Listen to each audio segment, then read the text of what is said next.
Hi there, I'd like to go through the operation of an HP16500A Logic Analyzer. So today we're going to look at a 8031 microcontroller trying to read the address and data bus on a small little program. And so we're going to take a look at that. This is the front of the unit, and it has a floppy drive in it, and there's also one in the back. We'll go take a look at the back now.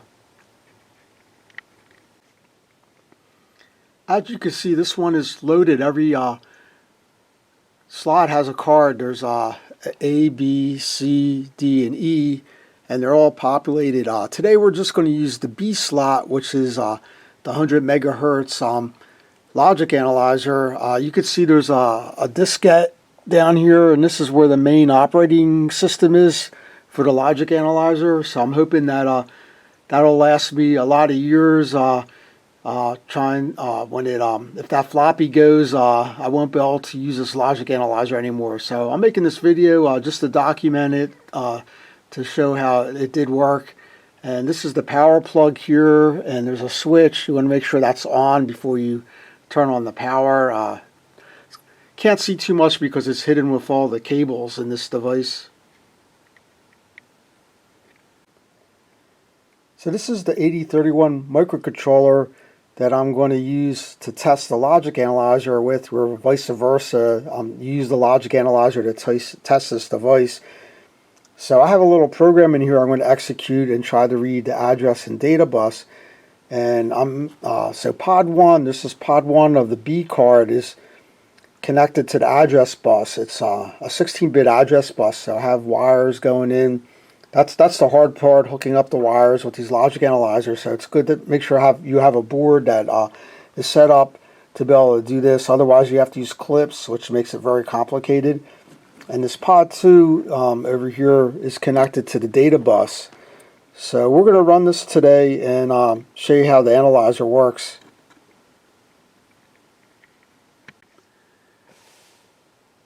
So now I want to show you the power up sequence of this logic analyzer, and I'm going to power it up right now.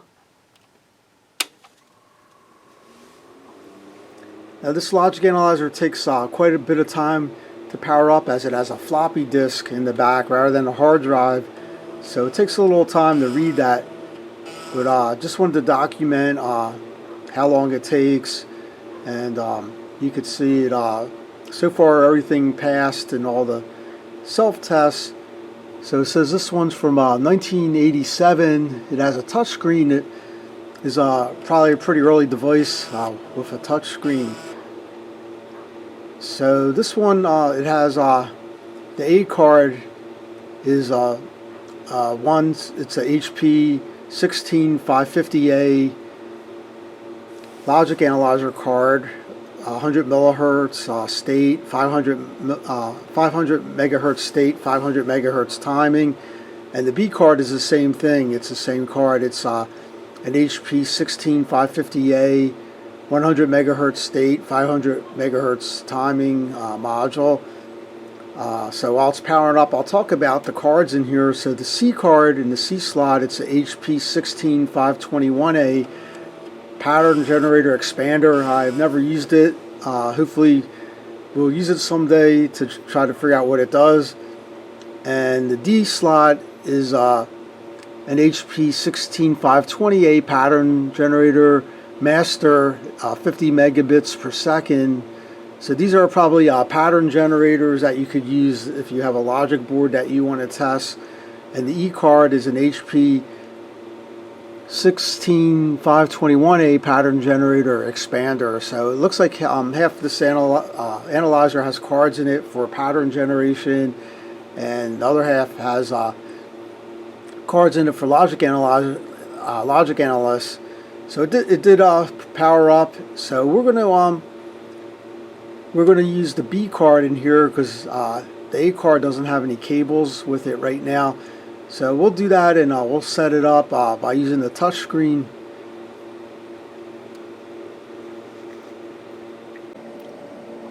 So I wanted to show you for a second how I communicate with this 8031 processor. So I'm using TerraTerm connected to the COM port of this computer, So I could type different commands into the keyboard, like the N command is a menu, and I have this monitor program is kind of the operating system. It's a little program in the ROM that is used, a utility program that's used to load programs and to look at memory. So I built this from scratch, home-built type of thing, mostly to check these logic analyzers out and understand microprocessors and microcontrollers a little more. So I'm going to be using the J command to run a program. To run this program, the program is going to just write zeros in the scratch pad memory into the stack. So the D command lets me look at the memory, and as you can see, if you could see it, all these are kind of randomly set right now.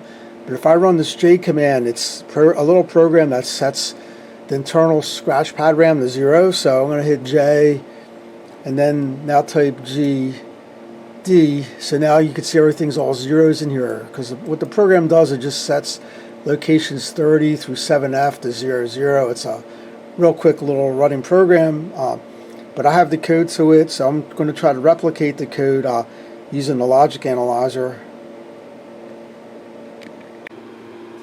So I'm going to set up the logic analyzer using the touch screen, and sometimes it's a little tricky pressing the switches that you need with this touch screen, but we're going to go give it a shot. So the first thing we want to do is hit the system button, and we're selecting card B over here.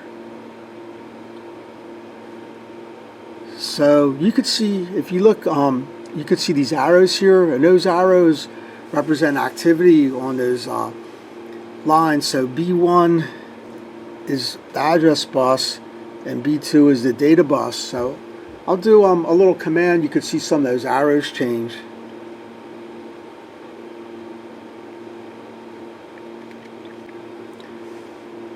So those arrows are very good to know if there's activity going on. If you don't see them, then maybe your system might be powered down. So anyway, so I'm going to go through the setup with this. So what we want to do is do state. So we're going to hit that switch there and select state. So the next thing we want to do is press this configuration switch here, and we're going to go to format.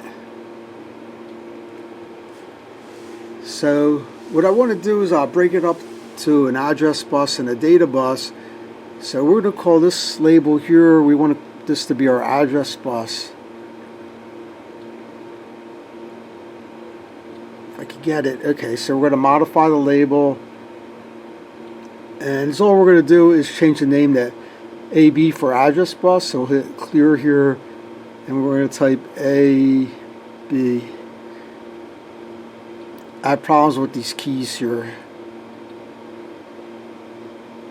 So in some cases you don't actually have to touch the screen, you just have to get your finger a little bit over it.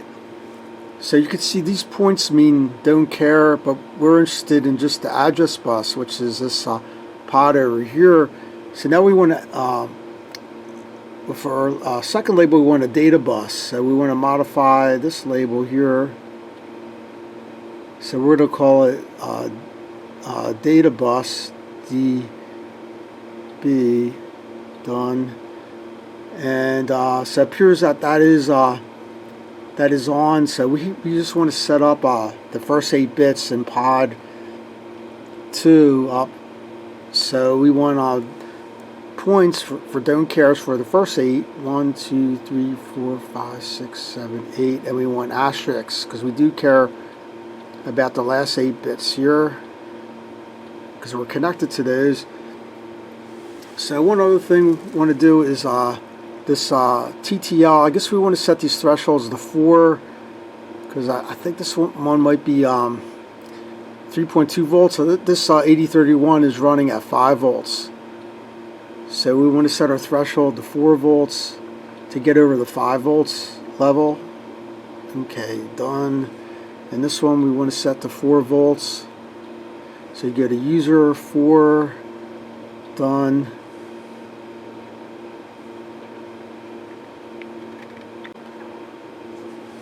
So the next thing we want to do is just check our master clock. So we only have one here, and that's right, the J clock's connected. It's connected to this discrete that comes out. It's called PSEN, the complement of it, and that tells you when the external memory is strobed. It's a logic, so that's what we want to know, when the external memory is strobed, what data is in it. Kind of a reverse engineer job. So anyway, if we try to run this now, we're going to hit run. So you can see some data here, and this is the address and the data bus. So there's a polling program inside the processor that's looking for a character when I type the character in teraterm. So that's what you see there. That's the address and the data. So it's a repeating loop until it could read a character.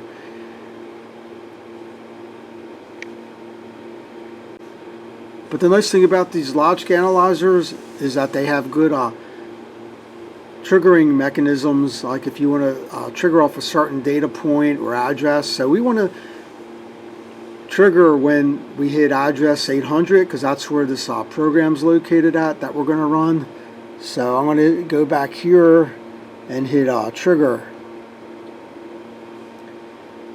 So we just really want to get one sample when we hit this 800. So we're going to set that up over here. There it is. So we're going to type, hopefully I'll get it, 0800, done, because that's their address we want to trigger from. So now we're going to hit run here, and I'm going to hit this J command, which will run the program at address 800. Hopefully it'll trigger and we'll get some data here. Okay, great. So we got it, and I'm going to scroll up here using the big main knob here. So what I'm going to do is I'm going to take some pictures of this, and we'll compare it against the code. So I'll do that right now. I'll get some photos, and then I'll come back and try a couple other things.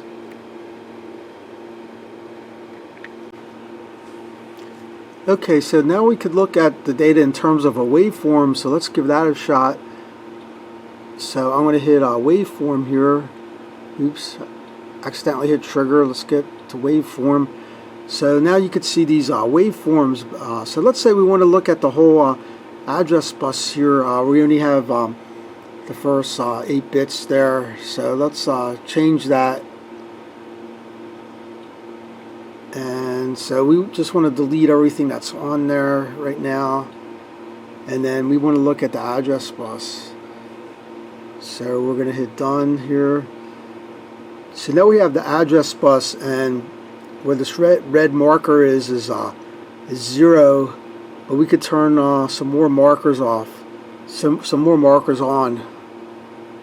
So we'll turn some of the markers on, and so that gives us let's see, we can do this green line. There's a green marker, and so you could see where 800 is here. So you could tell here this is the 800, and this is 801 and 802.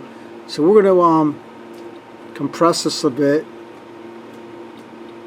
and you could kind of see the sequence of the address bus that we picked up here. So that's pretty interesting. Normally I like looking at the listing, but you can also look at it in terms of a timing diagram. So that's the address bus there. So that's kind of neat also.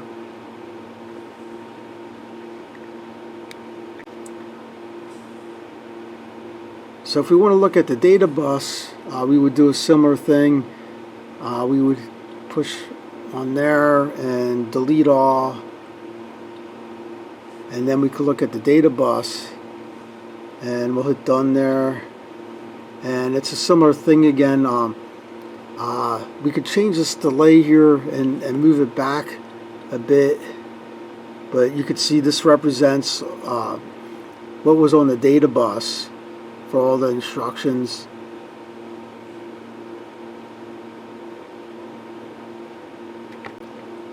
So now we'll go back to the listing over here, this listing mode. And so we're going to go compare this against the code and take a look at that, see if it makes sense. So this is a good tool for troubleshooting your microprocessors, computers, FPGAs, anything that's digital logic. This is an example of a microcontroller. So the idea is to try to compare it against the code. If you have a particular issue and your processor isn't working right, this is kind of like the last resort, is to go to the Logic Analyzer and try to figure out what's going on. Try running this one more time here.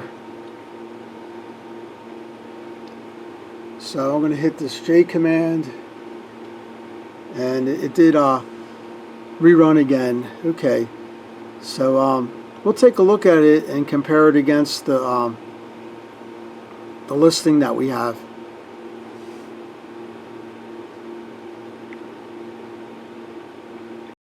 Anyway, I got my code listing here for this little program that what it does is sets the scratch pad RAM inside the processor. It sets it to all 0. So I'm going to compare it against what I got from the Logic Analyzer. So at address 800, I got the 79, so there's the 79 there, so that's a good match. At address 801, I get the 30. At address 802, over here, I get the 74, so that matches. At address 803, I get 00. At address 804, I get the F7, so that's a good match. At address 805, I get B9, but I got it twice. I got it doubled. I think that's just the way the processor works on some of the instructions. So I think that's normal. So on address 806, I got the 7F, which is right here.